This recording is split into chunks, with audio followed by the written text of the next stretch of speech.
수정처럼 맑은 샹들리에가 연회장 천장을 가득 메우고 그 아래로 대한민국의 정재계를 움직이는 인물들이 샴페인 잔을 부딪히며 낮은 목소리로 대화를 나누고 있었다. 모든 것이 완벽하게 조율된 교향곡처럼 흘러가는 공간. JK그룹의 젊은 총수 강지훈은 그 중심에 서 있었다. 흠잡을 데 없는 검은색 턱시도는 그의 단단한 어깨를 더욱 돋보이게 했고 무심하게 뻗은 옆 얼굴은 어떤 감정도 내비치지 않아 고대 조각상처럼 차갑게 느껴졌다. 사람들은 그에게 경애와 두려움이 섞인 시선을 보냈지만 누구도 감히 그의 고유한 영역을 침범하지 못했다. 그에게 이런 화려한 파티는 또 하나의 전쟁터에 불과했다. 눈빛 하나, 스치는 말 한마디에도 수천억 원의 가치가 오가는 곳. 그는 익숙하게 미소를 짓고 예의 바르게 악수를 나누었지만 그의 내면은 누구도 닿을 수 없는 깊은 심해와 같았다. 10년 전 그의 세상이 무너져 내린 그날 이후로 그의 시간은 멈춰 있었다. 첫사랑 윤서연. 빗길 교통사고라는 짧은 신문기사로 그의 세상에서 영원히 사라져버린 이름. 그녀의 따뜻했던 미소와 생기 넘치던 목소리는 이제 빛바랜 사진처럼 기억의 한 구석에 박제되어 있었다. 지우는 자신에게 다가와 아첨하는 국회의원의 말을 한 귀로 흘려들으며 무심코 시선을 돌렸다. 수많은 인파 속에서 그의 시선이 멈춘 곳은 테라스로 향하는 아치형 문이었다. 그곳에 한 여자가 서 있었다. 달빛을 등지고 서 있어 얼굴이 그림자에 가려졌지만 그 익숙한 실루엣의 지훈의 심장이 철렁 내려앉았다. 잔을 든 손이 미세하게 떨렸고 주변의 소음이 순간적으로 멀어졌다. 그는 자신도 모르게 발걸음을 옮기고 있었다. 마치 자석에 이끌린 쇠부티처럼 거부할 수 없는 힘이 그를 그곳으로 이끌었다. 여자가 몸을 돌려 연회장 안으로 들어서는 순간 샹들리에의 눈부신 빛이 그녀의 얼굴을 비췄다. 지우는 그 자리에 얼어붙었다. 숨을 쉬는 것조차 잊었다. 10년간 그의 꿈속에 나타나 그를 괴롭혔던 바로 그 얼굴. 하얀 피부, 가녀린 콧날, 붉은 입술. 윤서연. 그녀와 똑같은 얼굴이었다. 하지만 분위기는 완전히 달랐다. 그의 기억 속 서연은 햇살처럼 따뜻하고 순수했지만 눈앞의 여자는 날카롭게 벼려낸 칼날처럼 차갑고 위험한 기운을 내뿜고 있었다. 그녀의 눈빛은 그 어떤 감정도 담고 있지 않아 오히려 보는 사람을 압도했다. 그녀는 지훈의 시선을 느꼈는지 잠시 그를 향해 고개를 돌렸다. 무심하고 낯선 눈빛이었다. 마치 길가의 돌멩이를 보는 듯한 그 어떤 의미도 없는 시선. 그 눈빛에 지우는 심장이 얼어붙는 것 같았다. 그녀는 곧바로 시선을 거두고 옆에 있던 남자와 대화를 시작했다. 그 남자는 지훈의 오랜 라이벌이자 태양그룹의 후계자인 최민혁이었다. 최민혁은 여자에게 무언가 속삭이며 소유욕 가득한 미소를 지었고 여자는 희미하게 입꼬리만 올릴 뿐이었다. 그 모습은 지훈의 가슴에 불을 질렀다.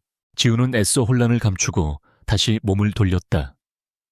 헛것을 본 것이라고, 죽은 사람이 돌아올 리 없다고 스스로를 다그쳤다. 서연을 너무 그리워한 나머지 닮은 사람을 보고 착각한 것이리라. 하지만 그의 이성은 이미 감각의 폭풍 속에서 힘을 잃고 있었다. 그녀의 목선, 손가락을 움직이는 미세한 습관. 심지어 서 있는 자세까지도 뇌리에 박힌 서연의 모습과 겹쳐졌다. 그는 자신을 둘러싼 현실이 모래성처럼 무너져 내리는 것을 느꼈다. 10년간 굳게 닫아두었던 기억의 문이 거대한 파도와 함께 부서지고 있었다. 파티가 끝나고 저택으로 돌아오는 내내 지훈은 한마디도 하지 않았다. 차창 밖으로 스쳐 지나가는 서울의 야경은 마치 다른 세상의 일처럼 느껴졌다. 그의 머릿속은 온통 그 여자에 대한 생각으로 가득 차 있었다. 그녀는 누구일까? 정말 서연과 닮은 타인일까? 아니면 아니면 정말 그녀가 살아 돌아온 것일까? 만약 그렇다면 왜 10년 동안 죽은 사람으로 살았으며 왜 하필 지금, 그리고 왜 최민혁의 곁에 나타난 것인가? 수많은 질문이 독처럼 그의 온몸에 퍼져나갔다. 집에 도착한 그는 곧장 서재로 향했다. 서랍 깊숙한 곳에서 낡은 나무 상자를 꺼냈다. 상자 안에는 서연과 함께 찍었던 사진, 몇 장과 그녀가 마지막으로 주었던 편지가 들어있었다. 사진 속에서 환하게 웃고 있는 서연의 모습은 오늘 밤 그가 보았던 냉혹한 표정의 여자와는 너무도 달랐다. 하지만 그 웃음 뒤에 숨겨진 얼굴의 골격, 눈매의 형태는 부인할 수 없이 동일했다. 지우는 마른 세수를 하며 괴로워했다. 그의 완벽했던 세계에 균열이 가기 시작했다. 그는 비서에게 전화를 걸었다. 자정을 훌쩍 넘긴 시간이었지만 그의 목소리에는 망설임이 없었다. 김 비서, 사람을 한 명 찾아줘. 그의 목소리는 평소보다 한 톤 낮고 거칠었다. 오늘 밤 파티에서 최민영 옆에 있던 여자, 이름, 나이, 경력, 과거 행적, 사소한 것 하나도 놓치지 말고 전부 알아내. 내일 아침까지 내 책상 위에 보고서 올려놔. 지시는 짧고 단호했다. 전화를 끊은 지우는 창가에 서서 어둠이 짙게 깔린 정원을 내려다보았다. 진실이 무엇이든 그는 그것을 마주할 준비를 해야 했다. 다음 날 아침, 지우는 밤새 한숨도 자지 못한 채 출근했다. 그의 책상 위에는 김 비서가 가져다 놓은 얇은 파일이 놓여 있었다. 그는 마른 침을 삼키며 파일을 열었다. 하나, 영문명 H1, 30세, 미국 월스트리트 출신의 유능한 투자 전략가. 최근 스카우트되어 라이벌 기업인 프론티어 캐피탈의 수석팀장으로 부임. 서류상의 정보는 완벽했다. 그녀의 경력은 흠잡을 데 없이 화려했고 과거 행적 또한 깨끗했다. 윤서연과의 접점은 어디에도 존재하지 않았다. 하지만 지우는 서류의 마지막 장에서 눈을 뗄 수 없었다. 특이상 10년 전 모든 공식적인 기록이 시작됨. 그 이전의 삶에 대한 데이터는 전무함. 10년 전, 정확히 윤서연이 죽었다고 알려진 바로 그 해였다. 우연이라고 하기에는 너무나도 기묘한 일치였다. 지훈의 심장이 다시 거세게 뛰기 시작했다. 이것은 단순한 닮은 사람이 아니었다. 그 여자, 하나라는 이름 뒤에는 그가 파헤쳐야 할 거대한 비밀이 숨겨져 있었다. 그의 삶을 송두리째 흔들 비밀이. 그는 인터폰을 눌러 김 비서를 호출했다. 오늘 내 모든 스케줄을 취소해. 그리고 프론티어 캐피탈의 하나 팀장에게 연락해서 JK그룹 대표 자격으로 점심을 제안한다고 전해. 어떤 핑계를 대서라도 약속을 잡아. 김 비서는 놀랐지만 지훈의 단호한 어조에 아무것도 묻지 않고 지시에 따랐다. 지훈은 다시 한번 하나의 사진을 들여다보았다. 사진 속 그녀는 여전히 그를 향해 무표정한 시선을 보내고 있었다. 그는 결심했다. 직접 그녀를 만나 확인해야겠다고. 그녀의 목소리를 듣고 그녀의 눈을 보며 그녀가 숨기고 있는 진실을 반드시 끌어내야겠다고. 약속 장소는 시내가 한눈에 내려다 보이는 호텔 최고층의 레스토랑이었다. 지우는 약속 시간보다 먼저 도착해 창가에 앉아 그녀를 기다렸다. 약속 시간이 되자 레스토랑 입구에 그녀가 나타났다. 검은색 정장을 입은 그녀는 홀로 있어도 주변을 압도하는 존재감을 뿜어냈다. 그녀는 망설임 없이 지훈이 앉은 테이블로 걸어왔다. 또각거리는 하이힐 소리가 지훈의 심장 소리와 겹쳐 들렸다. 그녀는 그의 맞은편에 앉으며 짧게 목례했다. 처음 뵙겠습니다, 강지훈 대표님. 프론티어 캐피탈의 하나입니다. 그녀의 목소리는 차분하고 지적이었지만 지훈이 기억하는 서연의 목소리와는 톤이 달랐다. 훈련된 목소리였다. 만나서 반갑습니다, 하나 팀장. 지훈은 애써 평정을 유지하며 대답했다. 귀국했다는 소식은 들었습니다. 업계에서 워낙 유명하신 분이라 꼭 한번 뵙고 싶었습니다. 형식적인 대화가 오갔지만 지훈의 모든 신경은 그녀의 작은 움직임 하나하나에 집중되어 있었다. 그녀가 물잔을 드는 방식, 메뉴판을 넘기는 손가락의 움직임. 그는 그 안에서 서연의 흔적을 필사적으로 찾고 있었다. 어젯밤 파티에서도 배웠던 것 같습니다만 지훈이 미끼를 던졌다. 하나의 눈썹이 미세하게 꿈틀거렸지만 표정에는 변화가 없었다. 그런가요? 사람이 너무 많아서 미처 알아보지 못했습니다. 실례했습니다. 그녀는 완벽하게 자신을 통제하고 있었다. 지훈은 그녀의 철벽 같은 방어에 오히려 확신을 가졌다. 보통 사람이라면 대한민국 최대 기업의 총수인 자신을 기억하지 못할 리가 없었다. 그녀는 의도적으로 그를 모르는 척하고 있었다. 그는 더 깊이 파고들기로 마음먹었다. 식사가 진행되는 동안 지훈은 비즈니스 이야기를 하는 척하며 교묘하게 과거에 대한 질문들을 섞었다. 학창시절에 대한 이야기, 고향에 대한 추억 같은 것들. 하나는 막힘없이 대답했지만 그녀의 대답은 마치 잘 짜인 각본처럼 감정이 배제되어 있었다. 그녀의 과거는 유학 생활과 치열한 경쟁으로만 채워져 있을 뿐 윤서연이라는 소녀가 비집고 들어갈 틈은 없어 보였다. 하지만 지훈은 포기하지 않았다. 하나 팀장님은 혹시 교통사고를 당한 적이 있습니까? 그 질문에 하나의 동작이 순간 멈칫했다. 그녀는 나이프를 내려놓고 지훈을 똑바로 쳐다보았다. 그녀의 눈빛이 처음으로 날카롭게 번뜩였다. 그건 무슨 뜻이죠, 강 대표님? 목소리는 여전히 차분했지만 그 안에는 미세한 경계심이 서려 있었다. 지훈은 그 틈을 놓치지 않았다. 아닙니다. 그냥 아는 사람과 너무 닮아서 그랬습니다. 그 사람도 10년 전에 빗길 교통사고로 세상을 떠났거든요. 그는 10년 전이라는 단어에 힘을 주어 말했다. 하나의 얼굴에서 모든 표정이 사라졌다. 그녀는 잠시 말이 없다가 이내 차가운 미소를 지으며 말했다.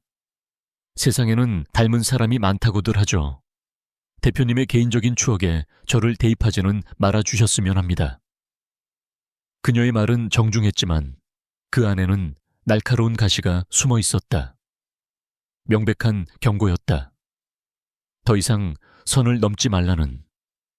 식사는 어색한 침묵 속에서 끝이 났다. 그녀는 비즈니스적인 미소와 함께 자리에서 일어섰고 지훈은 그녀의 뒷모습을 씁쓸하게 바라보았다. 하지만 그는 오늘 큰 수확을 얻었다. 그녀는 흔들렸다. 교통사고와 10년 전이라는 단어에 분명히 반응했다. 그의 심장은 이제 확신으로 가득 찼다. 그녀가 바로 윤서연이라는 것을. 하지만 그녀는 왜 자신의 정체를 숨기는 것일까? 그리고 그녀의 주변을 맴도는 최민혁은 이 모든 사실을 알고 있는 것일까? 거대한 미스터리의 첫 번째 조각이 맞춰지기 시작했다. 지훈은 이제 더 이상 과거에 슬퍼하는 피해자로 머물러 있을 수 없었다. 그는 이 게임의 플레이어가 되어야만 했다. 그녀를 되찾고 그녀가 숨기고 있는 진실을 밝혀내기 위해서 강지훈과의 점심 식사 이후 하나의 일상은 조금도 변하지 않았다. 적어도 겉보기에는 그랬다. 그녀는 여전히 프론티어 캐피탈의 가장 유능한 칼날이었고 그녀의 손을 거친 투자하는 모두 경이로운 수익률로 돌아왔다. 회의실에서 그녀는 감정 없는 목소리로 상대방의 논리적 허점을 파고들었고 차가운 미소로 수백억 원 규모의 계약을 성사시켰다. 그녀의 주변에는 늘 긴장감이 감돌았지만 그 누구도 그녀의 완벽한 갑옷의 틈을 발견하지 못했다. 하지만 오직 그녀 자신만이 알고 있었다. 10년간 단단하게 쌓아 올린 성벽에 강지훈이라는 이름의 균열이 생겨나고 있다는 것을. 그날 오후 중요한 인수합병을 앞둔 전략회의가 열렸다. 하나는 회의를 주도하며 스크린에 복잡한 데이터를 띄우고 흔들림 없는 목소리로 자신의 전략을 설명했다. 그녀의 분석은 날카로웠고 예측은 대담했다. 임원들은 숨을 죽인 채 그녀의 말에 집중했다. 따라서 우리는 2단계에서 경쟁사의 자금 흐름을 압박하는 동시에 3단계에서는 언론을 통해 그들의 부실 경영 문제를 공론화해야 합니다. 이것은 단순한 인수가 아니라 적의 심장을 꿰뚫는 외과 수술이 되어야 합니다. 그녀의 말에 회의실 안에는 감탄과 함께 서늘한 기운이 감돌았다. 회의가 끝나자 만족스러운 표정의 임원들이 썰물처럼 빠져나갔다.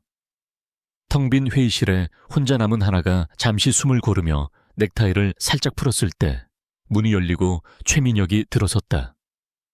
그는 특유의 오만하고 여유로운 미소를 지으며 그녀에게 다가왔다. 역시 하나 팀장이야. 당신의 프레젠테이션은 언제나 한편의 예술작품 같아. 그는 자연스럽게 그녀의 어깨에 손을 올리려 했지만 하나는 그보다 한 발 먼저 몸을 돌려 그의 손길을 피했다. 그녀의 눈에 순간적인 혐오감이 스쳤지만 곧바로 무표정으로 가려졌다. 과찬이십니다, 최 이사님.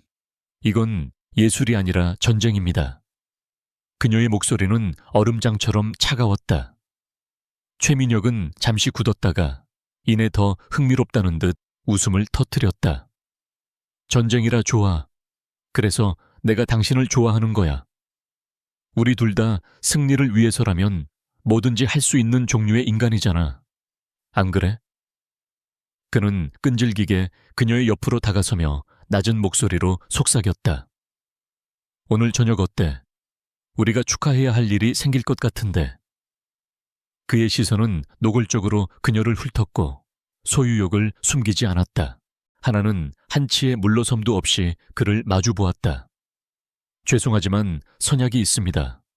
그리고 공과 사는 구분해 주셨으면 합니다, 이사님. 그녀의 단호한 거절에 최민혁의 표정이 싸늘하게 굳었다. 하나씨, 가끔 당신은 내가 누군지 잊어버리는 것 같아. 당신을 그 지옥 같은 곳에서 꺼내주고 하나라는 새 삶을 살게 해준 게 누군지. 그의 목소리에는 은근한 협박이 담겨 있었다. 하나는 입술을 굳게 다물었다. 그의 말이 비수처럼 날아와 가슴에 박혔지만 그녀는 고통을 드러내지 않았다. 저는 단 한순간도 그 은혜를 잊은 적이 없습니다. 그래서 제 모든 능력을 다해 태양그룹을 위해 일하고 있는 거고요. 그럼 이만 실례하겠습니다. 그녀는 차갑게 말을 끊고 회의실을 나갔다. 한편 강지우는 자신의 사무실에서 김 비서의 추가 보고를 받고 있었다.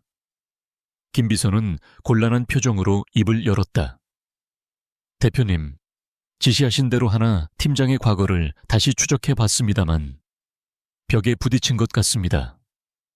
그녀의 10년 전 기록은 마치 국가기관에서 관리하는 것처럼 완벽하게 보호되고 있습니다. 해킹은 시도조차 불가능했고 공식적인 경로로는 어떠한 정보도 추가로 얻을 수 없었습니다. 지우는 예상했다는 듯 고개를 끄덕였다. 누군가 거대한 힘을 가진 자가 그녀의 과거를 의도적으로 지우고 보호하고 있다는 증거였다. 그리고 그 배후에는 최민혁과 태양그룹이 있을 가능성이 높았다. 하지만 이상한 점을 하나 발견했습니다. 김 비서는 조심스럽게 태블릿 PC를 내밀었다. 화면에는 10년 전의 낡은 병원 기부금 내역이 떠 있었다. 이곳은 서해안 끝에 있는 작은 병원입니다. 10년 전 익명의 기부자로부터 거액의 기부금을 받아 간신히 폐원을 면했다고 합니다. 그리고 그 시점은 공교롭게도 윤서연 양의 사고가 있었던 시기와 거의 일치합니다. 또한 이 병원은 당시 사고가 났던 고속도로에서 가장 가까운 의료시설 중 하나였습니다. 지훈의 눈빛이 날카로워졌다. 모든 조각들이 하나의 그림을 향해 맞춰지고 있었다. 그는 김 비서에게 병원과 관련된 모든 자료를 샅샅이 뒤질 것을 다시 한번 지시하고는 자리에서 일어났다. 그는 더 이상 기다릴 수 없었다. 이번에는 다른 방식으로 접근해야 했다. 그는 그녀의 이성이 아닌 그녀의 심장을 건드려야 했다. 그녀가 10년간 억지로 묻어두었을 윤서연의 기억을. 그는 그녀가 자주 찾는다는 한적한 갤러리로 향했다. 그곳은 과거 서연이 가장 좋아했던 화가의 특별전이 열리고 있는 곳이었다. 그녀가 만약 서연이라면 이곳을 그냥 지나치지 못할 것이라는 확신이 있었다. 그의 예상은 맞았다. 갤러리 안 익숙한 그림 앞에 한 여자가 서 있었다. 바로 하나였다. 딱딱한 정장을 벗고 편안한 원피스를 입은 그녀의 모습은 과거 서연의 모습을 희미하게나마 떠올리게 했다. 그녀는 그림에서 눈을 떼지 못하고 있었다. 지우는 조용히 그녀의 뒤로 다가갔다. 이 그림 여전히 좋아하나 보네. 낮은 그의 목소리에 하나의 어깨가 움찔하며 굳어졌다. 그녀는 천천히, 아주 천천히 뒤를 돌아보았다. 그녀의 눈동자가 세차게 흔들리고 있었다. 여긴 어떻게... 그녀의 목소리는 간신히 평정을 유지하고 있었지만 미세하게 떨리고 있었다. 지우는 그녀의 눈을 피하지 않고 한 걸음 더 다가갔다. 네가 좋아했던 화가니까. 비 오는 날이면 창가에 앉아 이 사람의 화집을 보곤 했지. 그러다 내가 옆에 가면 그림보다 내 얼굴 보는 게 더 좋다며 웃었고. 그는 오직 둘만이 아는 추억을 꺼내놓았다. 하나의 얼굴이 창백하게 질렸다. 그녀는 뒷걸음질 치려 했지만 등 뒤의 벽이 그녀를 막아섰다. 쓸데없는 소리. 누군가와 착각하신 모양이군요. 그녀는 애써 차가운 목소리를 냈지만 이미 방어벽은 무너지고 있었다. 지우는 그녀를 벽으로 몰아붙이며 나지막이 말했다. 그래? 그럼 이것도 착각일까? 서해안의 작은 병원. 10년 전 의문의 교통사고가 있었던 바로 그날 밤. 그 병원에 익명의 기부금이 들어왔어. 죽어가던 병원을 살릴 만큼 엄청난 돈이. 정말 신기한 우연이지, 안 그래? 월스트리트에서 온 투자 전략가의 공식적인 인생이 바로 그날부터 시작됐다는 것도 하나의 눈동자의 공포가 어렸다. 그녀는 숨을 헐떡이며 지훈을 밀어내려 했지만 그는 꼼짝도 하지 않았다. 그만해요. 그녀의 목소리는 거의 애원에 가까웠다. 뭘 그만해? 내가 모를 거라고 생각했어. 네가 다른 사람의 얼굴을 하고 다른 사람의 목소리를 낸다고 해서 내가 널 못 알아볼 거라고 생각했냐고. 윤서연. 그의 마지막 외침에 하나의 눈에서 결국 눈물 한 방울이 흘러내렸다. 10년간 단 한 번도 보인 적 없었던 뜨거운 눈물이었다. 하지만 그 눈물은 순식간에 사라졌다. 그녀는 거칠게 눈물을 닦아내고는 지훈을 노려보았다. 그녀의 눈에는 더 이상 슬픔이나 공포가 아닌 차가운 분노와 경고가 담겨 있었다. 당신이 뭘 안다고 생각해? 당신이 지금 파헤치고 있는 게 뭔지 알기나 해. 당신 목숨이 아깝다면 당장 여기서 멈춰. 더 이상 나에 대해 알려고 하지도, 내 이름 부르지도 마. 이건 당신을 위한 내 마지막 경고야. 그녀는 지훈을 강하게 밀치고 갤러리를 뛰쳐나갔다. 홀로 남은 지훈은 그녀가 남긴 차가운 경고에 온몸에 소름이 돋는 것을 느꼈다. 그녀는 돌아온 것이 아니었다. 복수를 위해 지옥에서 기어나온 것이었다. 그리고 그 복수의 길은 그가 상상했던 것보다 훨씬 더 위험하고 잔혹한 것임을 직감했다. 갤러리에서 뛰쳐나온 하나는 곧장 자신의 차에 올라타 도심을 미친 듯이 질주했다. 강지훈이 던진 말들이 날카로운 파편이 되어 심장에 박혔고 잊었다고 믿었던 과거의 기억들이 피처럼 흘러나왔다. 10년 전 그날 밤의 빗소리, 타이어가 미끄러지는 굉음, 그리고 어둠 속에서 번뜩이던 그 남자의 눈빛. 그녀는 가까스로 자신의 오피스텔 지하 주차장에 도착해서야 시동을 끄고 핸들에 얼굴을 묻었다. 가쁜 숨을 몰아쉬었지만 심장의 통증은 가라앉지 않았다. 강지훈, 그 이름은 그녀가 스스로에게 금지했던 단어였다. 그와의 행복했던 기억은 복수를 결심한 순간 가장 먼저 죽여야 했던 감정이었다. 그녀는 비틀거리며 집으로 올라갔다. 어둠 속에서 그녀는 현관문에 기대어 천천히 주저앉았다. 완벽했던 계획이 어그러지기 시작했다. 강지훈이라는 가장 큰 변수가 등장했다. 그녀는 그가 자신의 복수에 얽히는 것을 원치 않았다. 그가 위험해지는 것은 더더욱 원치 않았다. 하지만 그는 이미 너무 많은 것을 알아버렸다. 그녀의 정체, 그리고 그녀가 숨기고 있는 위험의 실체까지 눈치채기 시작했다.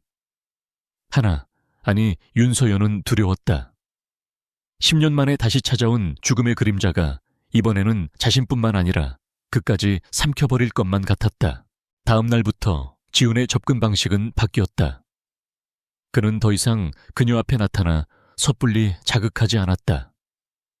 대신 그는 보이지 않는 그림자가 되어 그녀의 주변을 맴돌았다. 그는 자신의 최정예 보안팀을 동원해 24시간 그녀를 은밀히 감시하고 보호하기 시작했다. 그는 그녀의 일거수일투족을 보고받았다. 아침에는 에스프레소 더블샷을 마시고 생각에 잠길 때는 오른손 검지로 테이블을 가볍게 두드리는 버릇. 스트레스를 받을 때면 자신도 모르게 입술을 깨무는 습관까지. 모두 그가 기억하는 윤서연의 모습 그대로였다. 진실의 파편들은 그의 확신을 더욱 단단하게 만들었다. 서연 역시 자신을 둘러싼 공기가 변했음을 감지했다. 출근길에 백미러로 보면 항상 일정한 거리를 유지하는 검은색 세단이 있었고 오피스텔의 보안 시스템에 누군가 외부에서 접속을 시도한 흔적이 발견되기도 했다. 처음에는 최민혁의 감시라고 생각했지만 그 방식이 너무나도 조심스럽고 치밀했다. 마치 자신을 해하려는 것이 아니라 지키려는 것처럼. 그녀는 그 보이지 않는 시선의 주인이 강지훈이라는 것을 직감했다. 그의 이런 행동은 고마우면서도 동시에 그녀의 마음을 무겁게 짓눌렀다. 최민혁의 압박은 날이 갈수록 심해졌다. 그는 서연이 계획을 지체하고 있다고 의심하기 시작했다. 하나씨, 요즘 좀 이상한 것 같아. 혹시 다른 생각이라도 품고 있는 건가? 그의 사무실에서 최민혁은 의심스러운 눈초리로 그녀를 추궁했다. 강지훈과는 왜 자꾸 만나는 거지? 그 자식한테 쓸데없는 소리라도 한 건 아니겠지? 그의 목소리에는 살기가 어려 있었다. 서연은 차갑게 응수했다. 제 방식대로 하고 있을 뿐입니다. 의심스러우시면 이 모든 걸 그만두셔도 좋습니다. 그녀의 당당한 태도에 최민혁은 잠시 물러섰지만 그의 눈에는 경계심이 사라지지 않았다. 그는 그녀가 더 이상 쓸모없어지거나 혹은 위험 요소가 된다면 언제든 제거할 준비가 되어 있었다. 위험의 징조는 점점 더 명확해졌다. 어느 날 밤 퇴근하던 서연은 자신의 차 브레이크에서 미세한 이상을 느꼈다. 다음 날 아침에는 회사 컴퓨터에 저장해둔 태양그룹의 비리 관련 핵심 자료가 바이러스 공격으로 일부 손상되었다. 이것은 경고였다. 누군가가 그녀의 목을 조여오고 있었다. 최민혁일까? 아니면 그의 아버지인 최진석 회장의 짓일까? 서연은 불안감에 휩싸였지만 멈출 수는 없었다. 이미 화살은 시위를 떠났고 그녀는 이 지옥 같은 싸움을 끝내야만 했다. 그리고 운명의 그날 밤이 왔다. 중요한 프로젝트를 마무리하느라 자정이 넘어서야 퇴근길에 오른 서연은 인적이 드문 외곽 도로를 달리고 있었다. 10년 전 그날처럼 장대비가 세차게 쏟아지고 있었다. 와이퍼가 쉴 새 없이 움직였지만 흐릿한 시야는 좀처럼 확보되지 않았다. 그녀는 라디오를 끄고 운전에 집중했다. 그때 저 멀리 교차로에서 거대한 덤프트럭 한 대가 헤드라이트를 번쩍이며 무서운 속도로 그녀를 향해 돌진해오고 있었다. 서연의 머릿속이 하얗게 비었다. 그녀는 본능적으로 브레이크를 힘껏 밟았다. 하지만 페달은 쑥 들어가 버릴 뿐 차의 속도는 줄어들지 않았다. 지난번 느꼈던 브레이크의 이상이 바로 이것이었다. 누군가 의도적으로 손을 써놓은 것이었다. 10년 전의 악몽이 눈앞에서 생생하게 재현되었다. 피할 수 없는 죽음의 공포가 그녀의 온몸을 덮쳤다. 그녀는 눈을 질끈 감았다. 지훈아. 자신도 모르게 그의 이름이 새어나왔다. 바로 그 순간 귀를 찢는 굉음과 함께 차체가 격렬하게 흔들렸다. 하지만 예상했던 끔찍한 충격은 없었다. 서연은 조심스럽게 눈을 떴다. 믿을 수 없는 광경이 펼쳐져 있었다. 검은색 세단 한 대가 그녀의 차 앞을 막아서며 달려오던 덤프트럭의 측면을 그대로 들이받은 상태였다. 덤프트럭은 방향을 잃고 가드레일을 들이받고 멈춰 섰고, 세단은 앞부분이 형편없이 찌그러져 있었다. 잠시 후 그 세단의 운전석 문이 열리고 한 남자가 비틀거리며 걸어 나왔다. 강지훈이었다. 그는 이마에 피를 흘리면서도 오직 서연의 차를 향해 절박하게 다가오고 있었다. 지훈은 그녀의 차문을 거칠게 열어 젖혔다. 차 안에는 공포에 질려 넋을 잃고 앉아있는 서연이 있었다. 서연아, 괜찮아? 정신 좀 차려봐, 윤서연. 그가 그녀의 어깨를 붙잡고 흔들자 그제야 그녀의 초점 없는 눈동자가 그를 향했다. 그의 얼굴을 확인한 순간 그녀가 억지로 누르고 있던 모든 감정의 둑이 무너져 내렸다. 그녀는 어린아이처럼 와락 그의 품에 안겨 울음을 터뜨렸다. 무서웠어. 너무 무서웠어, 지훈아. 그녀의 입에서는 더 이상 하나의 목소리가 아닌 10년 전 윤서연의 여린 목소리가 흘러나왔다. 지훈은 부서질 듯 떨고 있는 그녀를 힘껏 끌어안았다. 빗물과 눈물이 뒤섞여 그의 셔츠를 적셨다. 10년 동안 가슴에 묻어야 했던 온기, 그토록 그리워했던 그녀가 드디어 그의 품으로 돌아왔다. 찌그러진 차체와 빗소리, 멀리서 들려오는 사이렌 소리가 비현실적인 배경처럼 깔렸다. 그는 그녀의 귓가에 나지막이 속삭였다. 괜찮아. 이제 괜찮아, 서연아. 내가 있잖아. 내가 여기 있어. 그의 목소리는 안도감과 분노, 그리고 깊은 슬픔으로 떨리고 있었다. 얼음 같던 그녀의 성벽은 마침내 무너져 내렸다. 이제 더 이상 진실을 숨길 수도, 혼자서 싸울 수도 없었다. 지옥 같은 운명 앞에서 그들은 다시 함께였다. 강지훈의 펜트하우스는 서울의 야경이 한눈에 들어오는 유리궁전이었지만 지금 그곳에는 무거운 침묵만이 감돌았다. 지훈은 젖은 머리카락을 수건으로 털며 거실로 나왔다. 윤서연은 그의 마른 셔츠와 바지를 입고 소파에 무릎을 모으고 앉아 있었다. 따뜻한 차가 담긴 찻잔을 두 손으로 감싸 쥐고 있었지만 그녀의 몸은 여전히 미세하게 떨리고 있었다. 10년간 그녀를 지배했던 하나라는 인격의 갑옷이 벗겨진 자리에 상처 입은 윤서연의 영혼이 고스란히 드러나 있었다. 지훈은 그녀의 맞은편에 앉았다. 수많은 질문이 목구멍까지 차올랐지만 그는 가장 원초적인 한마디를 내뱉었다. 왜? 그 한마디에 서연의 어깨가 크게 들썩였다. 그녀는 찻잔을 내려놓고 고개를 들었다. 눈물로 얼룩진 그녀의 얼굴에는 고통과 슬픔, 그리고 깊은 체념이 뒤섞여 있었다. 말해야겠지. 당신은 알 자격이 있으니까. 그녀의 목소리는 작고 갈라져 있었다. 그녀는 10년간 누구에게도 털어놓지 못했던, 지옥 같았던 진실을 꺼내놓기 시작했다. 우리 아빠 돌아가신 게 아니야. 살해당했어. 충격적인 첫마디였다. 지훈의 눈이 커졌지만 그는 아무 말 없이 그녀의 다음 말을 기다렸다. 아버지는 당시 차세대 반도체 기술을 연구하고 계셨어. 세상을 바꿀 수 있는 혁신적인 기술이었지. 태양그룹의 최진석 회장은 처음엔 아버지의 동업자였어.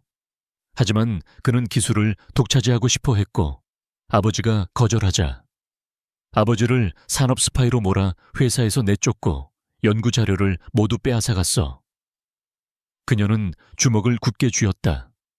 뼈마디가 하얗게 변했다. 아버지는 억울함을 풀기 위해 최 회장의 비리를 담은 자료를 모으고 계셨어. 그걸 눈치챈 최 회장이 사람을 시켜 아버지를 자살로 위장해 살해한 거야. 그리고 그 증거를 내가 가지고 있다는 걸 알고 나까지 죽이려고 했던 거고, 10년 전 빗길 교통사고. 그것은 사고가 아닌 명백한 살인이었다. 최진석 회장이 보낸 트럭이 그녀의 차를 덮쳤다. 그녀는 차와 함께 절벽 아래로 굴러떨어졌다. 정신을 차렸을 땐 병원이었어. 온몸이 부서지는 것 같았지. 날 구해준 건 아버지의 충직한 비서 아저씨였어. 아저씨는 최 회장이 내가 살아있다는 걸 알면 반드시 다시 사람을 보낼 거라고, 살고 싶으면 죽은 사람이 되어야 한다고 했어. 그녀는 공식적으로 사망 처리되었다. 윤서연이라는 이름은 세상에서 지워졌다. 그 후 비서의 도움으로 해외로 밀항해 하나라는 새로운 신분을 얻었다. 지난 10년은 생존을 위한 투쟁이었다. 그녀는 복수를 위해 자신을 무기로 만들었다. 경제학을 공부하고 투자 기법을 익히고 심지어 격투술까지 배웠다. 따뜻하고 순수했던 문학소녀 윤서연은 죽고 차갑고 냉철한 전략가 하나가 태어났다. 그녀는 월스트리트에서 실력을 인정받은 후 의도적으로 최민혁에게 접근했다. 그의 곁에서 태양그룹의 내부로 침투해 그들의 제국을 안에서부터 무너뜨릴 기회를 엿보고 있었던 것이다. 최민혁 옆에 있었던 건 그를 이용하기 위해서였어. 그가 날 여자로 보는 그 더러운 시선도 복수를 위해 참아야 했어. 모든 이야기를 들은 지우는 거대한 폭풍에 휩쓸린 기분이었다. 사랑하는 여자가 살아있다는 안도감. 그녀가 겪었을 끔찍한 고통에 대한 연민. 그리고 10년간 죽은 줄로만 알고 홀로 슬픔을 감내해야 했던 자신에 대한 분노. 이 모든 감정이 뒤섞여 그의 안에서 들끓었다. 그래서 10년 동안 날 속인 거야? 내가 죽은 널 얼마나 그리워하며 살았는지 넌 상상도 못해. 그의 목소리에는 원망이 가득했다. 서연은 고개를 숙인 채 눈물을 흘렸다. 미안해. 정말 미안해. 하지만 말할 수 없었어. 최진석은 괴물이야. 내가 너와 연락하는 걸 알았다면 너까지 위험해졌을 거야. 난 널 지키고 싶었어. 그녀의 진심 어린 대답에 지훈의 분노는 눈 녹듯 사라졌다. 대신 그 자리를 채운 것은 최 씨 일가를 향한 불타는 적개심과 그녀를 지키지 못했다는 깊은 죄책감이었다. 그는 자리에서 일어나 그녀에게 다가가 그녀의 앞에 무릎을 꿇었다. 그리고 그녀의 눈물 젖은 얼굴을 조심스럽게 감쌌다. 아니, 내가 미안해. 네가 그런 끔찍한 일을 겪는 동안 아무것도 모르고 아무것도 해주지 못해서 정말 미안해. 그의 눈시울도 붉어졌다. 두 사람은 한참 동안 서로를 바라보았다. 10년의 시간을 뛰어넘어 두 개의 상처 입은 영혼이 비로소 서로를 마주하고 있었다. 지우는 결심했다. 그는 더 이상 방관자가 될 수 없었다. 혼자 짊어지지 마. 이제부터 그 복수는 더 이상 너 혼자만의 것이 아니야. 그가 단호하게 말했다. 서연이 놀라 고개를 들었다. 안 돼. 이건 내 싸움이야. 당신까지 끌어들일 수 없어. 그녀가 반대했지만 지훈의 의지는 확고했다. 이미 끌어들여졌어. 네가 내 눈앞에 나타난 순간부터. 그리고 오늘 밤 그들이 내 눈앞에서 널 죽이려 한 순간부터. 너의 전쟁은 이제 나의 전쟁이야, 서연아. 그는 그녀의 손을 굳게 잡았다. 그의 손에서 전해지는 온기와 결의에 서연의 흔들리던 눈빛이 점차 단단해졌다. 외롭고 길었던 복수의 길에 드디어 든든한 동반자가 생겼다. 그날 밤 지훈의 서재는 전쟁 지휘 본부로 변했다. 거대한 스마트 스크린에는 태양그룹의 조직도와 계열사 현황, 그리고 최진석과 최민혁의 프로필이 떠 있었다. 감정의 폭풍이 지나간 후 그들은 냉철한 전략가로 돌아왔다. 서연은 자신이 10년간 모아온 태양그룹의 비자금 내역과 약점들을 브리핑하기 시작했다. 최진석의 가장 큰 아킬레스건은 10년 전 아버지의 기술을 빼돌려 설립한 바이오 자회사 태양바이오야. 겉보기엔 건실하지만 실제로는 비자금 창구이자 주가 조작의 핵심이지. 지우는 그녀의 정보를 바탕으로 JK그룹이 동원할 수 있는 자원과 네트워크를 점검했다. 금융감독원과 언론사에 우리 쪽 라인이 있어. 결정적인 증거만 확보한다면 한 번에 무너뜨릴 수 있어. 과거의 연인은 사라지고 이제 그곳에는 같은 적을 노려보는 위험한 동맹만이 존재했다.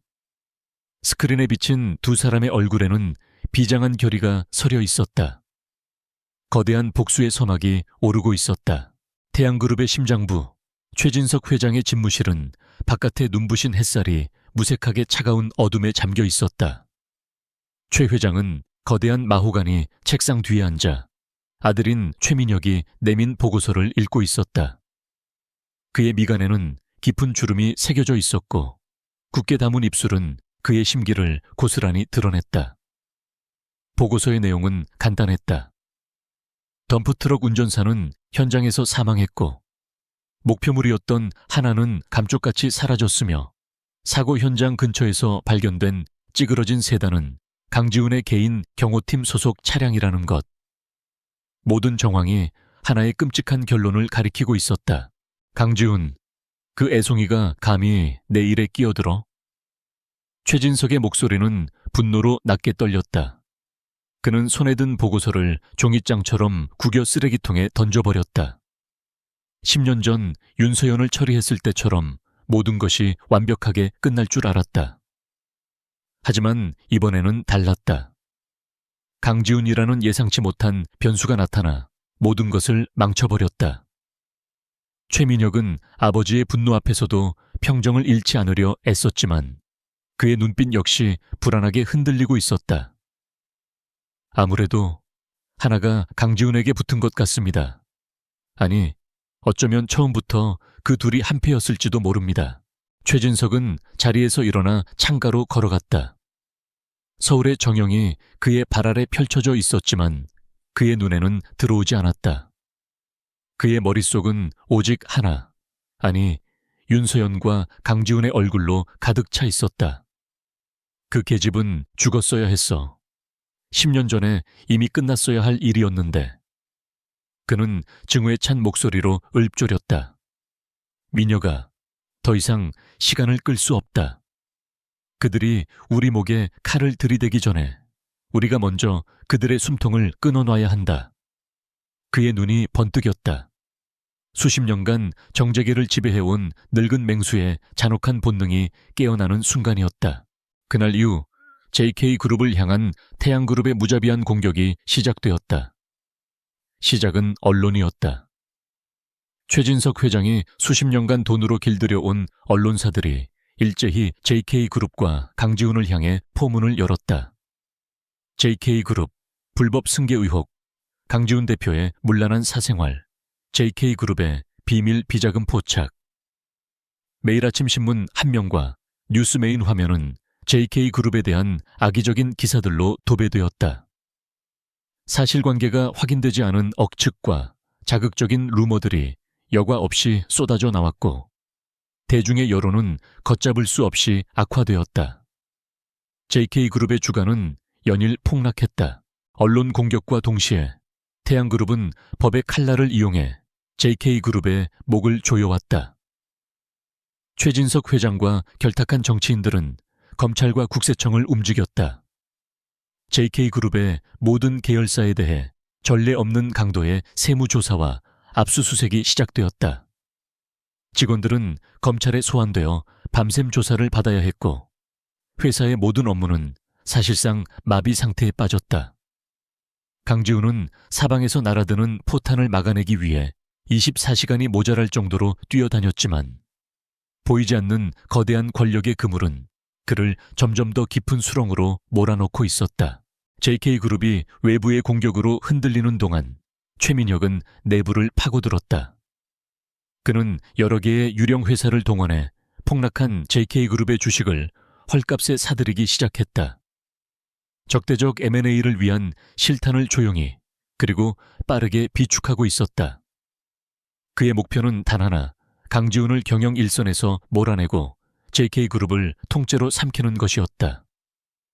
그는 아버지의 그늘에서 벗어나 자신의 능력을 증명하고 싶었고 강지훈에게서 모든 것을 빼앗음으로써 오랫동안 느껴왔던 열등감을 해소하고 싶었다. 특히 윤서영까지 빼앗아간 그에 대한 증오는 최민혁을 더욱 잔인하게 만들었다. 강지훈은 말 그대로 사면촉에 몰렸다. 회사는 창사 이래 최대의 위기를 맞았고 믿었던 임원들 중 일부는 태양그룹의 회유에 넘어가 내부 정보를 빼돌리고 있었다. 밤늦게 텅 빈 집무실에 홀로 앉아 있을 때면 거대한 벽에 부딪힌 듯한 무력감이 그를 덮쳤다. 하지만 그는 무너질 수 없었다. 그가 무너지면 서연도 함께 무너진다는 것을 알기 때문이었다. 그는 서연을 자신의 펜트하우스 가장 깊숙한 곳에 숨겨두고 외부와의 모든 접촉을 차단했다. 하지만 그것이 그녀를 완벽하게 지켜줄 수 없다는 사실에 늘 불안했다. 서연 역시 지훈 못지않은 고통의 시간을 보내고 있었다. 황금으로 만들어진 새장 같은 펜트하우스에 갇혀 그녀는 오직 뉴스를 통해 지훈과 JK그룹이 무너져 내리는 모습을 지켜볼 수밖에 없었다. 이 모든 것이 자신 때문에 시작되었다는 죄책감이 쇠사슬처럼 그녀의 마음을 올감했다. 그녀는 더 이상 무력하게 숨어 있을 수만은 없다고 결심했다. 그녀는 자신이 가진 무기, 즉 태양그룹의 비밀 정보를 이용해 반격을 준비하기 시작했다. 그녀는 밤을 새워가며 10년간 모아온 자료들을 정리하고 최진석의 자금 흐름도를 완성해 나갔다. 이것만이 지훈을 구할 유일한 길이었다. 위험은 생각보다 가까운 곳에 도사리고 있었다. 최진석은 서연이 지훈의 펜트하우스에 숨어 있을 것이라 확신하고 전문 해결사를 고용했다. 어느 날 밤 지훈이 회사 일로 자리를 비운 사이 칠흑 같은 어둠을 뚫고 한 남자가 와이어를 이용해 펜트하우스의 테라스로 잠입했다. 소음 하나 없이 유리문을 연 그는 유령처럼 안으로 들어섰다. 서재에서 자료를 분석하던 서연은 등 뒤에서 느껴지는 서늘한 기운에 소스라치게 놀라 뒤를 돌아보았다. 검은 복면을 쓴 남자가 소음기가 달린 권총을 그녀에게 겨누고 있었다. 오래 기다렸지, 윤서연. 남자의 목소리는 감정 없이 차가웠다. 서연은 공포로 온몸이 얼어붙었지만 필사적으로 침착함을 유지하려 애썼다. 누구냐? 그녀의 목소리가 떨렸다. 남자는 비웃었다. 내 아버지를 보냈던 사람이다. 회장님께서 이번에는 실수 없이 끝내라고 하시더군. 남자가 방가수에 손가락을 거는 순간 서연은 본능적으로 몸을 날려 옆에 있던 무거운 책상 스탠드를 그에게 집어던졌다. 스탠드는 남자의 팔에 맞았고 총알은 엉뚱한 곳에 박혔다. 그 틈을 타 서연은 비상벨을 누르고 방 밖으로 뛰쳐나갔다. 하지만 남자는 끈질겼다. 그는 곧바로 그녀를 뒤쫓아왔고 넓은 거실에서 격렬한 몸싸움이 벌어졌다. 서연이 복수를 위해 익혔던 격투술은 전문 킬러 앞에서는 역부족이었다. 그녀는 몇 번의 공격을 막아냈지만 결국 남자의 강력한 힘에 제압당해 바닥에 쓰러졌다. 남자가 그녀의 목을 조르며 다시 총을 겨누었다. 죽음의 그림자가 다시 그녀를 덮치는 절체절명의 순간 현관문이 부서지듯 열리며 강지훈이 뛰어 들어왔다. 그는 급한 연락을 받고 미친 듯이 달려온 것이었다. 서연아. 지훈의 절규와 함께 그는 맹수처럼 달려들어 남자를 덮쳤다. 두 남자의 처절한 사투가 벌어졌다. 지훈 역시 평소 꾸준히 단련해왔지만 살인을 업으로 삼는 자의 기술과 도끼를 당해내기는 버거웠다. 지훈의 얼굴과 몸에 상처가 늘어갔다. 하지만 그는 포기하지 않았다. 서연을 지켜야 한다는 일념 하나가 그에게 초인적인 힘을 불어넣었다. 그는 사력을 다해 남자의 총을 든 팔을 꺾었고 마침내 총을 빼앗아 멀리 던져버렸다. 총을 잃은 남자는 잠시 당황했다가 품에서 날카로운 칼을 꺼내 들었다. 바로 그때 비상벨 소리를 듣고 출동한 보안팀이 들이닥쳐 남자를 제압했다. 모든 것이 폭풍처럼 지나갔다.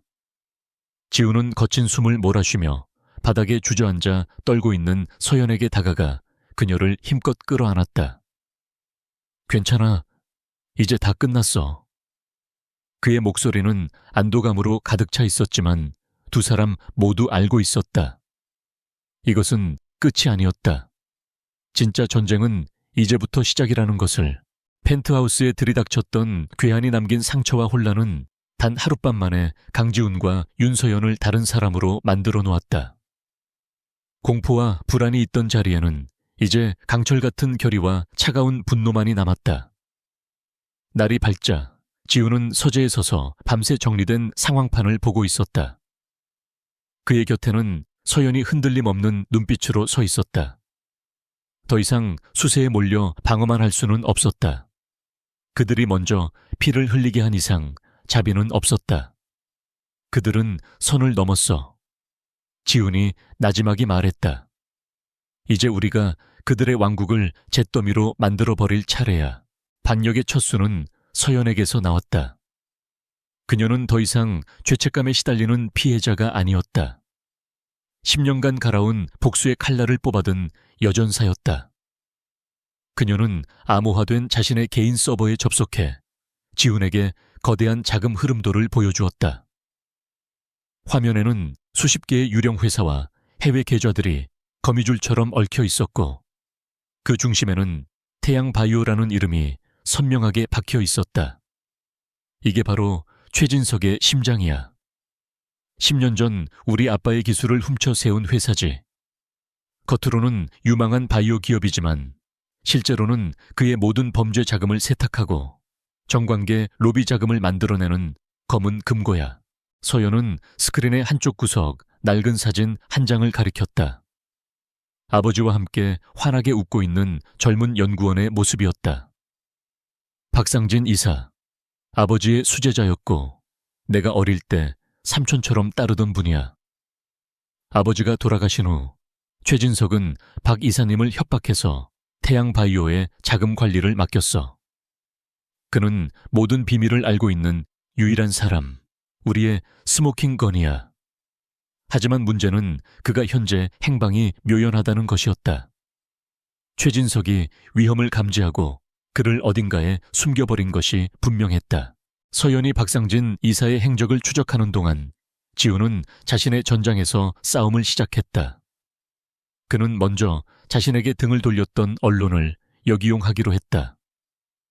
그는 JK그룹 법무팀을 통해 악의적인 허위 사실을 유포한 언론사 수십 곳에 대해 전례 없는 규모의 손해배상 청구 소송을 제기했다. 동시에 그는 평소 신뢰 관계를 쌓은 한 중견 언론사의 편집국장과 비밀리에 접촉했다. 그는 모든 것을 털어놓지 않았다. 대신 태양그룹이 유령회사를 통해 JK그룹의 주가를 조작한 명백한 증거자료 일부만을 건넸다. 국장님, 이건 시작에 불과합니다. 더 큰 진실이 터지기 전에 어느 편에 서실지 결정하셔야 할 겁니다. 그의 말에는 위협과 회유가 교묘하게 섞여 있었다. 다음으로 그는 물밑에서 동맹을 규합하기 시작했다. 밤늦은 시간, 그는 자신처럼 태양그룹의 약탈적인 경영 방식에 피해를 본 다른 대기업의 총수들과 은밀한 회동을 가졌다. 최진석이라는 늙은 여우가 우리를 한 명씩 사냥하도록 내버려 두시겠습니까? 아니면 지금 힘을 합쳐 여우의 목을 치시겠습니까?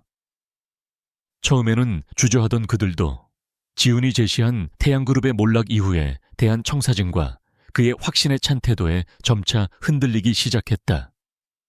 보이지 않는 거대한 방역의 전선이 조용히 구축되고 있었다. 그러던 중 서연이 마침내 박상진 이사의 행방에 대한 단서를 찾아냈다. 그는 서울 외곽의 한적한 별장에 감금되어 있었다. 최진석의 개인 경호원들이 24시간 삼엄한 감시를 하고 있어 정면 돌파는 불가능했다. 서연은 힘이 아닌 심리를 이용한 작전을 세웠다. 그녀는 박 이사의 유일한 약점이 희귀병을 앓고 있는 그의 어린 딸이라는 것을 알고 있었다. 최진석이 바로 그 딸의 막대한 병원비를 대주며 박 이사의 목줄을 쥐고 있었다. 서연은 박 이사가 몰래 사용하던 차명 휴대폰으로 짧은 메시지와 함께 사진 한 장을 보냈다. 사진은 과거 서연의 아버지가 박 이사와 그의 딸과 함께 찍은 것이었다. 아저씨, 아빠는 아저씨가 이렇게 사는 걸 원치 않으실 거예요. 따님의 병, 그리고 아저씨의 영혼까지 제가 구해드릴게요. 며칠간의 침묵 끝에 마침내 박 이사에게서 답이 왔다. 만나고 싶다는 짧은 메시지였다. 약속 장소는 수많은 인파로 붐비는 도심의 대형 성당이었다. 최민혁의 감시망을 피하고 만일의 사태에 대비하기에 최적의 장소였다. 약속 당일 성당 주변에는 지훈의 보안팀과 최민혁이 풀어놓은 감시 인력들이 서로를 모른 채 팽팽한 신경전을 벌였다. 서연과 지훈은 성당 내부에서 상황을 지휘했다. 지훈의 보안팀이 여러 곳에서 연막 작전을 펼치며 최민혁의 감시망을 교란하는 사이 박 이사는 모자를 깊게 눌러쓴 채 약속된 장소로 조용히 움직였다. 마침내 성당 가장 깊숙한 곳의 기도실에서 서연과 지훈은 박 이사와 마주했다. 그는 10년의 세월 동안 죄책감과 공포에 시달린 사람답게 헬쑥하고 초췌했다. 그는 서연을 보자마자 무릎을 꿇고 눈물을 흘렸다. 아가씨, 제가 죽일 놈입니다. 회장님을, 박사님을 지켜드리지 못했습니다. 서연은 그를 일으켜 세웠다. 아니에요, 아저씨. 살아남아 주셔서 감사해요. 이제 모든 걸 바로잡을 시간이 왔어요. 박 이사는 떨리는 손으로 품 안에서 작은 USB 하나와 낡은 가죽 수첩을 꺼냈다. 여기 모든 것이 담겨 있습니다. 박사님의 원본 연구 데이터, 지난 10년간의 비자금 내역, 그리고 최진석 회장의 지시가 담긴 녹음 파일까지. 그것은 그들이 찾던 결정적인 증거, 태양제국을 한 번에 무너뜨릴 수 있는 핵폭탄이었다. 바로 그 순간 최민혁의 부하들이 그들이 있는 기도실로 접근하고 있다는 긴급 신호가 들어왔다. 지훈은 박 이사를 데리고 보안팀이 확보해둔 비밀 통로로 움직였다. 서연아, 먼저 가. 내가 막을게. 지훈이 외쳤지만 서연은 그의 곁을 떠나지 않았다. 아니, 함께 가는 거야. 좁은 통로를 따라 필사적인 탈출이 시작되었다. 뒤에서는 거친 발소리와 고함이 들려왔다. 마침내 그들이 성당의 후문에 주차된 채 올라탔을 때 모든 상황은 끝이 났다. 박 이사는 지훈의 동맹들이 마련한 안전가옥으로 무사히 옮겨졌다.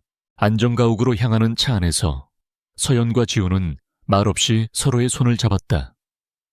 그들의 손에는 이제 태양그룹의 운명이 담긴 USB가 굳게 쥐어져 있었다. 길고 길었던 수세의 시간이 끝나고 드디어 방역의 칼날을 손에 넣었다. 지훈은 서연의 손을 더욱 굳게 잡으며 결의에 찬 눈빛으로 말했다. 사냥은 끝났어. 이제 처형을 시작한다. 거대한 폭풍이 태양그룹을 향해 움직이기 시작했다. JK그룹 임시 주주총회가 열리는 날, 컨벤션 홀은 이른 아침부터 들끓고 있었다. 수백 명의 기자들이 입구에 진을 쳤고 대한민국 재계의 운명을 가를 역사적인 순간을 담기 위해 수십 대의 카메라가 불을 밝혔다. 먼저 모습을 드러낸 것은 최진석 회장과 최민혁 부자였다. 그들은 마치 승전보를 울리러 온 개선장군처럼 자신만만했고 최민혁은 카메라를 향해 여유로운 미소를 짓기까지 했다. 그들은 이미 충분한 우호 지분을 확보했으며 강지훈의 몰락은 시간 문제라고 확신하고 있었다. 잠시 후 강지훈과 윤서연이 나타났다. 모든 카메라가 그들에게 향했다.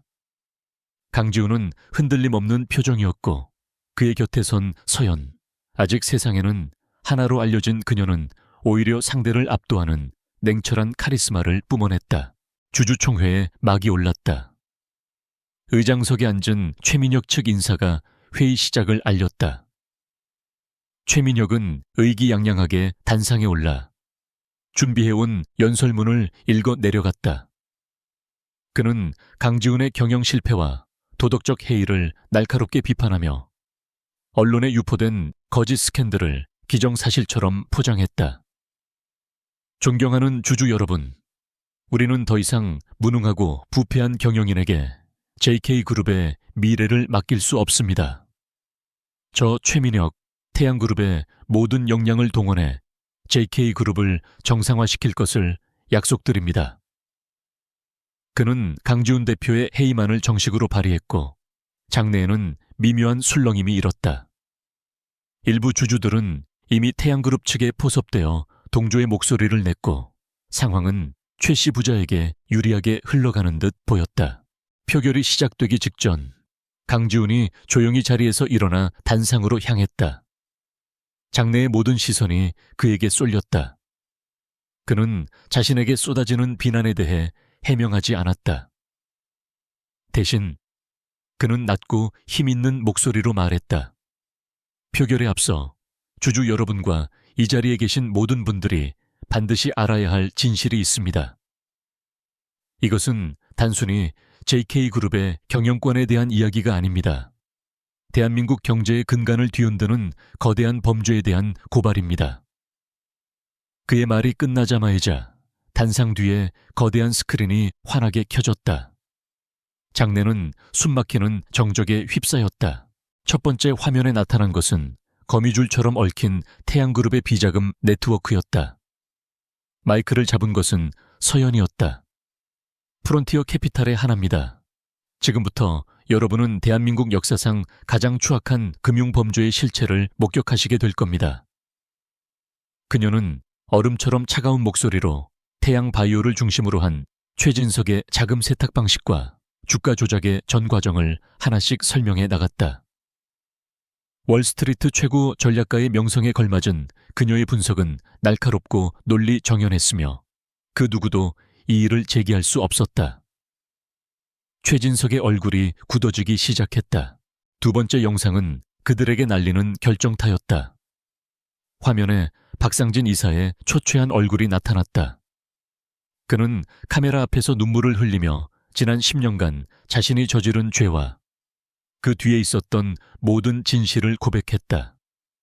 최진석 회장은 윤기현 박사님의 기술을 빼앗기 위해 그분을 살해했습니다. 그리고 모든 것을 알고 있던 박사님의 따님 서연 아가씨까지 죽이려고 했습니다. 10년 전 빗길 교통사고는 사고가 아닌 명백한 살인 미수였습니다. 그의 증언과 함께 윤기현 박사의 원본 연구 데이터와 최진석의 범죄를 입증하는 장부가 화면에 떠올랐다. 장내는 경악과 분노의 함성으로 가득 찼다. 기자들의 카메라 플래시가 미친 듯이 터져 나왔다. 그리고 마침내 마지막 판결이 내려졌다. 스피커를 통해 장내에 울려 퍼진 것은 최진석 회장의 목소리였다. 10년 전 그가 해결색에 살인을 지시하며 남겼던 녹음 파일이었다. 그 계집애까지 처리해 사고처럼 보이게 아주 깔끔하게. 자신의 목소리가 울려 퍼지자 최진석은 그대로 의자에 쓰러졌다. 그의 오만했던 얼굴은 이제 하얗게 질린 패배자의 그것이었다. 모든 것이 끝났다. 하지만 최민혁은 아니었다. 이성을 잃은 그는 짐승처럼 울부짖으며 단상을 향해 돌진했다. 거짓말, 전부 조작이야. 이 개자식들아. 그리고 넌 죽었어야지. 윤서연, 넌 죽었어야 할 년이야. 스스로 무덤을 파는 절규였다. 강지훈은 서연의 앞을 막아서며 최민혁과 마주섰다. 내 놈의 제국은 무덤 위에 세워졌다.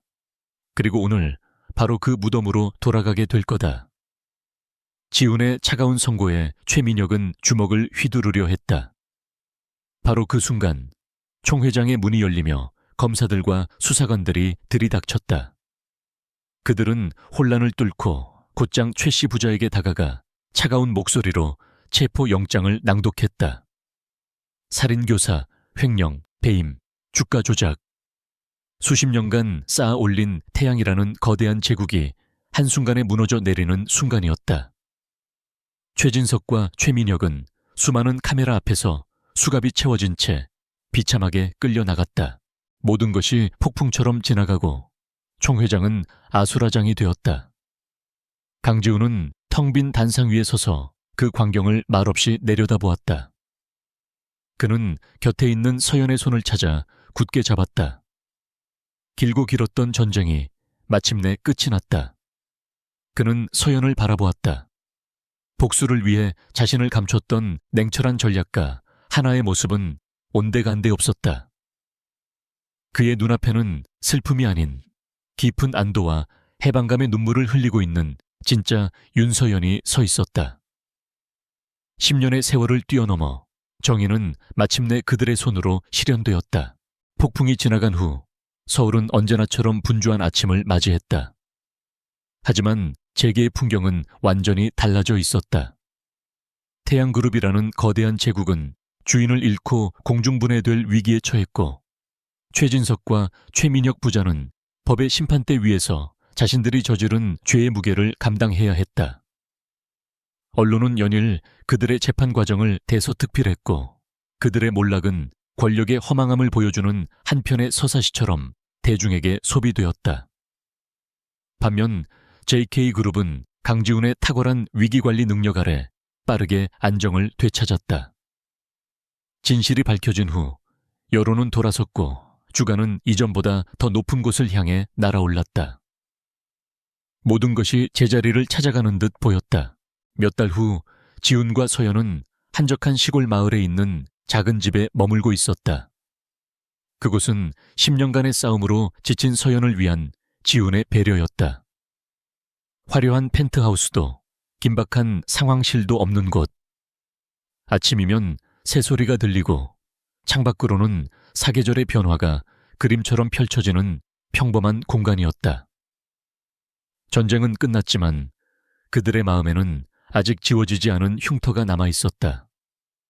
복수라는 공동의 목표가 사라진 지금 그들은 강지훈과 윤서연이라는 두 사람으로 서로를 어떻게 마주해야 할지 조심스러운 시간을 보내고 있었다. 어느 날 저녁 두 사람은 벽난로 앞에 나란히 앉아 타오르는 불꽃을 말없이 바라보고 있었다. 먼저 침묵을 깬 것은 지훈이었다. 지난 10년 난 죽은 것과 다름없이 살았어. 세상 모든 것이 잿빛이었지. 네가 돌아오기 전까지는.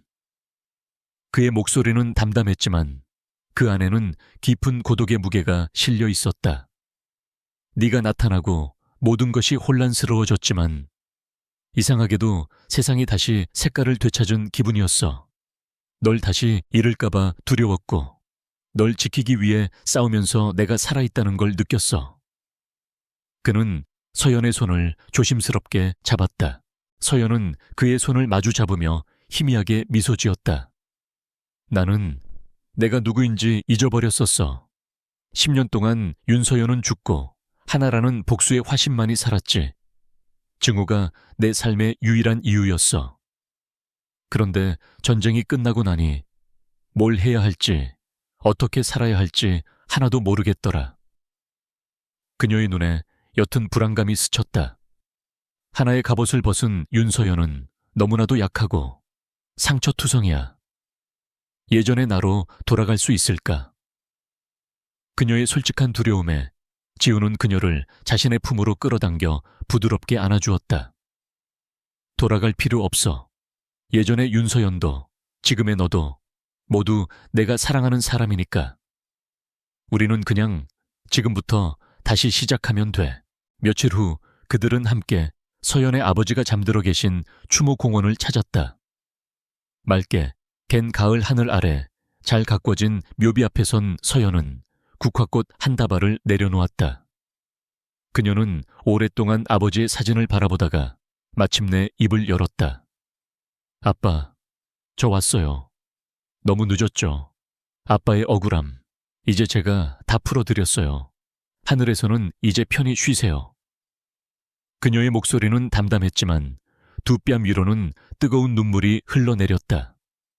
그것은 슬픔의 눈물이 아닌 무거운 짐을 내려놓는 해방의 눈물이었다. 지우는 말없이 그녀의 곁을 지키며 그녀가 모든 슬픔을 쏟아낼 때까지 기다려주었다. 그는 묘비 앞에서 조용히 약속했다. 박사님, 이제 서연이는 제가 평생 지키겠습니다. 과거와의 긴 작별을 고한 후 두 사람은 바다로 향했다. 해 질녘의 바다는 부서지는 금빛 윤술로 반짝이고 있었다. 그들은 신발을 벗고 부드러운 모래사장을 나란히 걸었다. 파도 소리만이 두 사람 사이의 고요함을 채웠다. 한참을 걷던 서연이 멈춰서서 지훈을 바라보며 물었다. 이제 우리 어떻게 되는 걸까? 질문 속에는 여전히 작은 불안감이 섞여 있었다. 지훈은 미소 지으며 대답했다. 이제 우리 그냥 사는 거야. 평범하게 웃고 가끔은 다투기도 하고 맛있는 걸 먹고 좋은 걸 보면서 그렇게 함께 하루하루를 살아가는 거야. 그는 품에서 작은 열쇠 하나를 꺼내 그녀의 손에 쥐어주었다. 이건 뭐야? 서연이 묻자 그가 대답했다. 내 이름으로 그리고 아버님의 이름으로 작은 재단을 하나 만들었어. 아버님의 기술로 세상을 이롭게 하고 너처럼 힘든 상황에 처한 사람들을 돕는 재단이야. 이제 파괴가 아닌 새로운 것을 만드는 삶을 살아. 서연아. 서연은 눈이 동그래졌다가 이내 세상에서 가장 환한 미소를 터뜨렸다. 10년 만에 되찾은 햇살처럼 따뜻한 윤서연 본연의 미소였다. 그녀는 그에게 안기며 속삭였다. 고마워, 지훈아. 사랑해. 지훈도 그녀를 마주 안으며 대답했다. 나도 사랑해, 서연아. 두 사람은 오랫동안 서로를 안고 수평선 너머로 저무는 아름다운 석양을 바라보았다. 거칠었던 폭풍은 마침내 끝나고 고요하고 따뜻한 새벽이 그들의 삶에 찾아오고 있었다. 더 이상 JK그룹의 대표와 복수의 전략가가 아닌 서로의 상처를 보듬고 새로운 미래를 함께 그려나갈 강지훈과 윤서연으로 그들 앞에는 이제 아픔이 아닌 함께 만들어갈 행복한 날들만이 펼쳐져 있을 것이었다.